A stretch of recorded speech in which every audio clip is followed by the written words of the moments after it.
ओम नमो भगवते वासुदेवाय। दोस्तों, आइए भगवान श्री हरि का ध्यान करते हुए सुनते हैं बृहस्पतिवार की व्रत कथा। एक समय की बात है, भारतवर्ष में एक राजा राज्य करता था। वह बड़ा ही प्रतापी तथा दानी था। नित्य प्रति मंदिर में भगवत दर्शन करने जाता, गरीबों और ब्राह्मणों की सेवा किया करता था। वह प्रतिदिन मंदिर में भगवान दर्शन करने जाता था, लेकिन यह बातें उसकी रानी को अच्छी नहीं लगती थी। वह न ही व्रत करती थी और न ही किसी को एक भी पैसा दान में देती थी, और राजा से भी ऐसा करने को मना किया करती थी। एक दिन राजा शिकार खेलने वन को गए हुए थे, तो रानी और दासी महल में अकेली थी। उसी समय गुरु बृहस्पति साधु का रूप धारण कर राजा के दरवाजे पर भिक्षा मांगने आए। साधु ने रानी से भिक्षा मांगी तो वह कहने लगी, हे साधु महाराज, मैं इस दान और पुण्य से तंग आ गई हूँ। इस कार्य को करने के लिए तो मेरे पतिदेव ही बहुत हैं। अब आप ऐसी कृपा करें कि सारा धन नष्ट हो जाए और मैं आराम से रह सकूं। साधु ने कहा, देवी, तुम तो बड़ी ही विचित्र हो। धन और संतान से कोई दुखी नहीं होता है, इसको तो सभी चाहते हैं। पापी भी पुत्र और धन की इच्छा करता है। अगर तुम्हारे पास धन अधिक है तो भूखे मनुष्य को भोजन कराओ, प्याऊ लगवाओ, ब्राह्मणों को दान दो, कुआं, तालाब, बावड़ी, बाग, बगीचे आदि का निर्माण कराओ, मंदिर, पाठशालाएं, धर्मशालाएं बनवाकर दान दो, निर्धनों की कुंवारी कन्याओं का विवाह कराओ, साथ ही यज्ञादि करो, अपने धन को शुभ कार्यों में खर्च करो। ऐसा करने से तुम्हारा नाम परलोक में सार्थक होगा एवं तुम्हें भी स्वर्ग की प्राप्ति होगी। लेकिन रानी साधु की इन बातों से खुश नहीं हुई। उसने कहा, हे साधु महाराज, मुझे ऐसे धन की आवश्यकता नहीं जिसको मैं अन्य लोगों को दान देती फिरूं तथा जिसको रखने और संभालने में ही मेरा सारा समय नष्ट हो जाए। अब आप ऐसी कृपा करें कि सारा धन नष्ट हो जाए तथा मैं आराम से रह सकूं। साधु ने उत्तर दिया, यदि तुम्हारी ऐसी ही इच्छा है तो जैसा मैं तुम्हें बताता हूँ वैसा ही करना। बृहस्पतिवार के दिन घर आंगन को गोबर से लीपना, अपने केशों को पीली मिट्टी से धोना, राजा से कहना वह बृहस्पतिवार को हजामत बनाए, भोजन में मांस मदिरा खाना और कपड़े धोबी के हाथ धुलने देना। ऐसा करने से 7 बृहस्पतिवार में ही तुम्हारा सारा धन नष्ट हो जाएगा। इतना कहकर वह साधु महाराज वहां से अंतर ध्यान हो गए। इसके बाद रानी ने वही किया जो साधु ने बताया था। 3 बृहस्पतिवार बीते थे कि उसकी समस्त धन संपत्ति नष्ट हो गई और भोजन के लिए दोनों समय परिवार तरसने लगा। तब एक दिन राजा ने रानी से कहा कि तुम यहाँ पर रहो, मैं दूसरे देश को जाता हूँ, वहाँ कोई काम धंधा करूँगा, शायद हमारे भाग्य बदल जाए। ऐसा कहकर राजा परदेश चला गया। वह वहाँ जंगल से लकड़ी काट कर लाता और शहर में बेचता। इस तरह जीवन व्यतीत करने लगा। इधर राजा के बिना रानी और दासियां दुखी रहने लगी। किसी दिन भोजन मिलता और किसी दिन जल पीकर ही रह जाती। एक समय जब रानी और दासियों को 7 दिन बिना भोजन के व्यतीत करने पड़े तो रानी ने अपनी दासी से कहा, हे दासी, पास के ही नगर मेरी बहन रहती है, वह बड़ी धनवान है, तू उसके पास जा और वहाँ से 5 सेर बीजर मांग कर ले आ, ताकि कुछ समय के लिए गुजारा हो जाएगा। दासी रानी की बहन के पास गई। उस दिन बृहस्पतिवार था। रानी की बहन उस समय बृहस्पतिवार की कथा सुन रही थी। दासी ने रानी की बहन को अपनी रानी का संदेश दिया, लेकिन रानी की बहन ने कोई उत्तर नहीं दिया। जब दासी को रानी की बहन से कोई उत्तर नहीं मिला तो वह बहुत दुखी हुई। उसे क्रोध भी आया। दासी ने वापस आकर रानी को सारी बात बता दी। सुनकर रानी ने कहा, हे दासी, इसमें इसका कोई दोष नहीं है।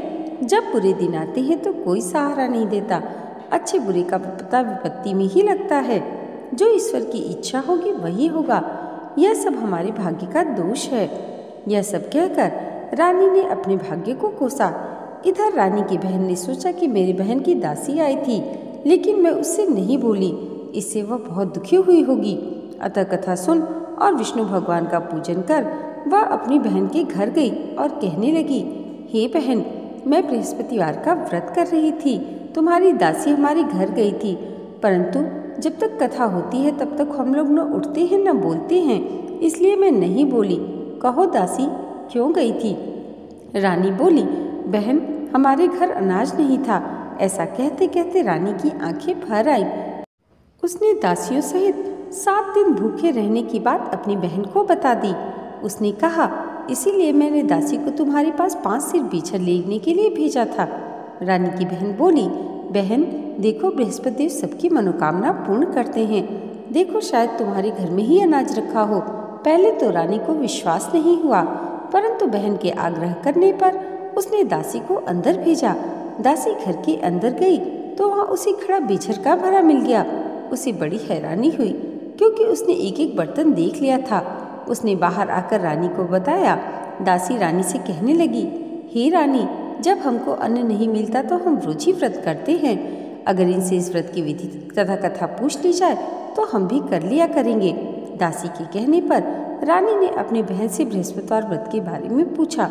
उसकी बहन ने बताया, बृहस्पतिवार के व्रत में चने की दाल, गुड़ और मुनक्कों से विष्णु भगवान का केले के वृक्ष की जड़ से पूजन करें तथा दीपक जलाएं और कथा सुने। उस दिन एक ही समय भोजन करें। भोजन में पीले खाद्य पदार्थ का सेवन अवश्य करें। इससे गुरु भगवान प्रसन्न होते हैं, अन्न, पुत्र और धन का वरदान देते हैं, साथ ही सभी मनोकामनाएं पूर्ण करते हैं। व्रत और पूजन की विधि बताकर रानी की बहन अपने घर लौट गई।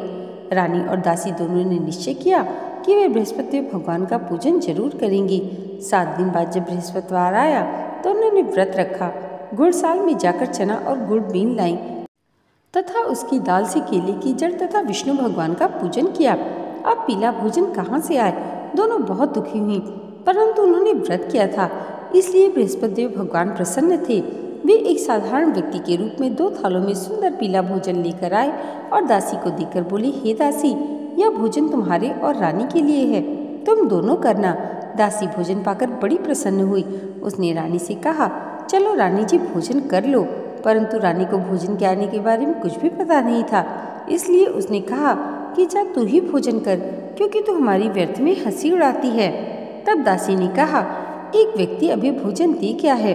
तब रानी ने कहा, वह व्यक्ति तुम्हारे लिए भोजन दे गया होगा, तू ही भोजन कर। तब दासी ने कहा, वह व्यक्ति हम दोनों के लिए 2 थालों में सुंदर पीला भोजन देकर गया है, इसलिए मैं और आप दोनों साथ साथ भोजन करेंगी। यह सुनकर रानी बहुत प्रसन्न हुई और दोनों ने गुरु भगवान को नमस्कार कर भोजन प्रारंभ किया। उसके बाद से प्रत्येक बृहस्पतिवार को गुरु भगवान का व्रत और पूजन करने लगी। बृहस्पति भगवान की कृपा से उनके पास धन हो गया, लेकिन रानी फिर पहले की तरह आलस्य करने लगी। तब दासी बोली, देखो रानी, तुम पहले भी इस प्रकार आलस्य करती थी, तुम्हें धन के रखने में कष्ट होता था, इस कारण सभी धन नष्ट हो गया। अब गुरु भगवान की कृपा से धन मिला है तो तुम्हें फिर आलस्य होता है। बड़ी मुसीबतों के बाद हमने यह धन पाया है, इसलिए हमें दान पुण्य करना चाहिए। अब तुम भूखे मनुष्यों को भोजन कराओ, प्याउलों को और ब्राह्मणों को दान दो, कुआं, तालाब, बावड़ी और बागीचे आदि का निर्माण कराओ, मंदिर पाठशालाएं बनाकर दान दो, निर्धनों की कुंवारी कन्याओं का विवाह करो, साथ ही यज्ञादि करो। अपने धन को शुभ कार्यों में खर्च करो, जिससे तुम्हारे कुल का यश बढ़े और स्वर्ग की प्राप्ति हो और पितृ भी प्रसन्न हो। दासी की बात मानकर रानी शुभ कर्म करने लगी। उसका यश फैलने लगा। एक दिन रानी और दासी आपस में विचार करने लगी, न जाने राजा किस दशा में होंगे, उनकी कोई खोज खबर नहीं है। उन्होंने श्रद्धापूर्वक बृहस्पति भगवान से प्रार्थना की कि राजा जहाँ भी हो शीघ्र वापस आ जाएं। उसी रात्रि को बृहस्पति देव ने राजा को स्वप्न में कहा, हे राजन, उठ, तेरी रानी तुझको याद करती है, अब अपने देश को लौट जा। राजा प्रातःकाल उठा और जंगल से लकड़ी काटने के लिए जंगल की ओर चल पड़ा। जंगल से गुजरते हुए विचार करने लगा, रानी की गलती से कितने दुख भोगने पड़े। राजपाट छोड़कर जंगल में आकर रहना पड़ा। जंगल से लकड़ियां काटकर शहर में बेचकर गुजारा करना पड़ा और अपनी दशा को याद करके व्याकुल होने लगा। उसी समय राजा के पास बृहस्पति देव साधु के वेश में आकर बोले, हे लकड़हारे, तुम इस सुनसान जंगल में किस चिंता में बैठे हो, मुझे बतलाओ। यह सुन राजा के नेत्रों में जल भर आया। साधु की वंदना कर राजा ने अपनी संपूर्ण कहानी सुना दी। महात्मा तो स्वभाव से ही दयालु होते हैं। वे राजा से बोले, हे राजन, तुम्हारी पत्नी ने बृहस्पति देव के प्रति अपराध किया था, जिस कारण तुम्हारी यह दशा हुई है। अब तुम किसी प्रकार की चिंता मत करो, भगवान तुम्हें पहले से अधिक धन देंगे। देखो, तुम्हारी पत्नी ने बृहस्पतिवार का व्रत करना प्रारंभ कर दिया है। अब तुम भी बृहस्पतिवार के व्रत में चने की दाल, गुड़ और मुनक्कों से विष्णु भगवान का केले के वृक्ष की जड़ से पूजन करो तथा दीपक जलाकर कथा सुनो। उस दिन एक ही समय भोजन करना, लेकिन भोजन पीले खाद्य पदार्थ का करना। भगवान तुम्हारी सब कामनाओं को पूर्ण करेंगे। साधु की बात सुनकर राजा बोला, हे प्रभु, लकड़ी बेचकर मुझे इतना पैसा भी नहीं बचता जिससे भोजन करने के उपरांत मैं कुछ बचा सकूं। मैंने रात्रि में अपनी रानी को व्याकुल देखा है। मेरे पास कोई साधन नहीं जिससे उसका समाचार जान सकूं। फिर मैं बृहस्पतिवार की कौन सी कथा कहूँ या सुनूं? मुझको तो कुछ भी मालूम नहीं।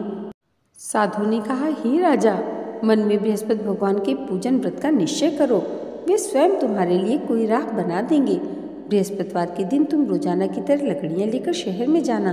तुम्हें रोज से दुगना धन प्राप्त होगा, जिससे तुम भली भांति भोजन कर लोगे तथा बृहस्पति देव की पूजा का सामान भी आ जाएगा। राजा ने ऐसा ही किया और उसको मनोवांछित फल की प्राप्ति हो गई। इति श्री बृहस्पतिवार व्रत कथा। दोस्तों, इस प्रकार जो भी यह कथा पढ़ता या सुनता है, बृहस्पति भगवान उसकी सभी मनोकामनाओं को पूर्ण करते हैं। आज की ये वीडियो अगर आपको अच्छी लगी हो तो कमेंट बॉक्स में जय श्री हरि ज़रूर लिखिएगा और इसे लाइक और हमारे चैनल पर पहली बार आए हैं तो सब्सक्राइब करना मत भूलिएगा। भगवान श्री हरि की कृपा आप सबके जीवन पर सदैव ऐसे ही बनी रहे, इसी मंगल कामना के साथ मिलते हैं अगले वीडियो में। तब तक के लिए जय माता दी, जय श्री हरि।